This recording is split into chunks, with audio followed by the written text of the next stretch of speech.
wabarakatuh. Perkenalkan kami dari kelompok 1. Di sini kami akan mempresentasikan hasil dari diskusi kami mengenai manajemen pemasaran. Jadi di sini kami akan menjelaskan apa sih yang dikatakan manajemen pemasaran, metodenya, dan tujuannya, dan peran penting dalam pemasaran. Jadi kami akan menjelaskannya.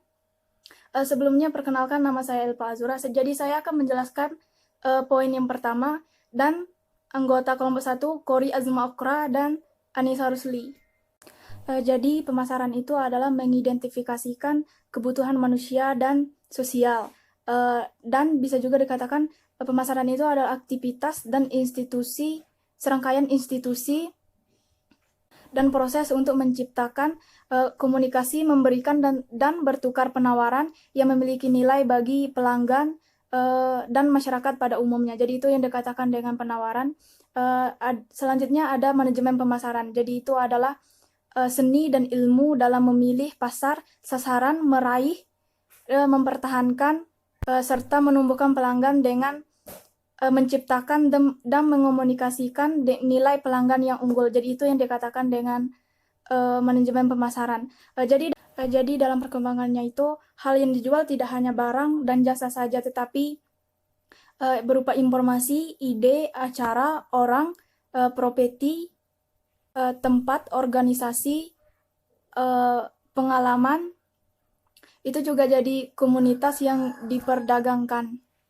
Selanjutnya, ruang lingkup dari manajemen pemasaran, itu yang pertama adalah, dan ruang lingkup manajemen pemasaran itu yang pertama adalah perencanaan pemasaran.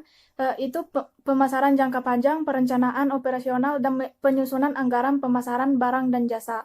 Jadi yang kedua, falsafah pemasaran, itu mencakup proses pemasaran dan tugas manajemen pemasaran berikut konsepnya.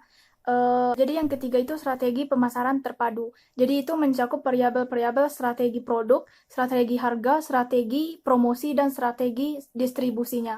Dan yang keempat, ruang lingkupnya itu ada organisasi pemasaran. Jadi itu mencakup tujuan perusahaan, tujuan bidang pemasaran, struktur organisasi pemasaran, dan berikut prosesnya.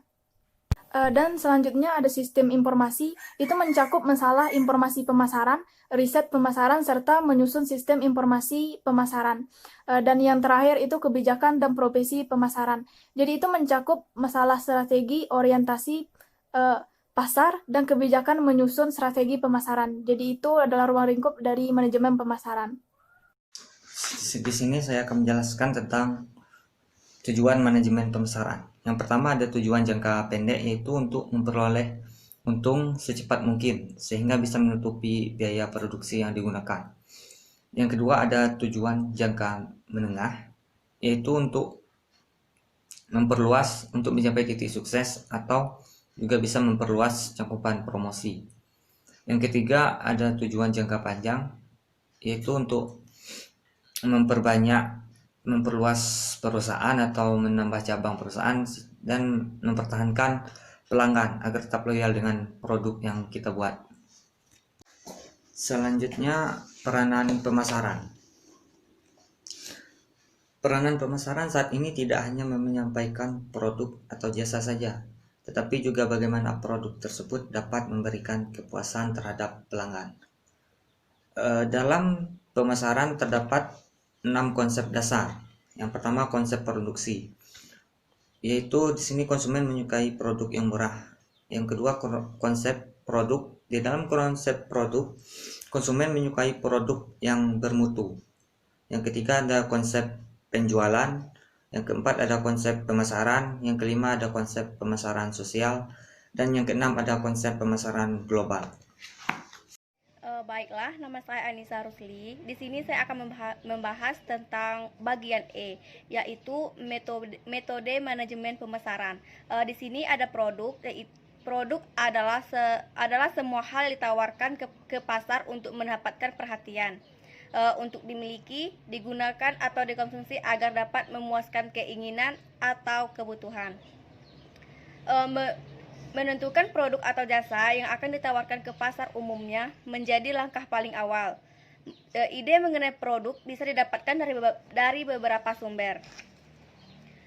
Adapun produk-produk yang dipasarkan meliputi barang fisik, jasa, pengalaman, peristiwa, orang, tempat, properti, organisasi, dan gagasan.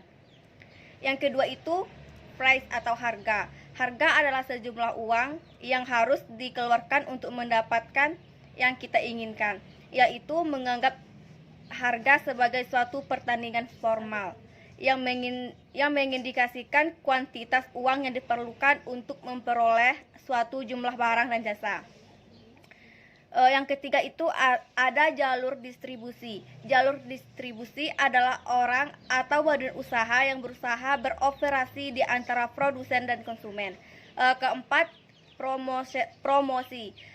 Promosi adalah arus informasi atau persuasi satu arah yang dibuat untuk mengarahkan seseorang atau organisasi kepada tindakan yang menciptakan perkiraan dalam pemasaran.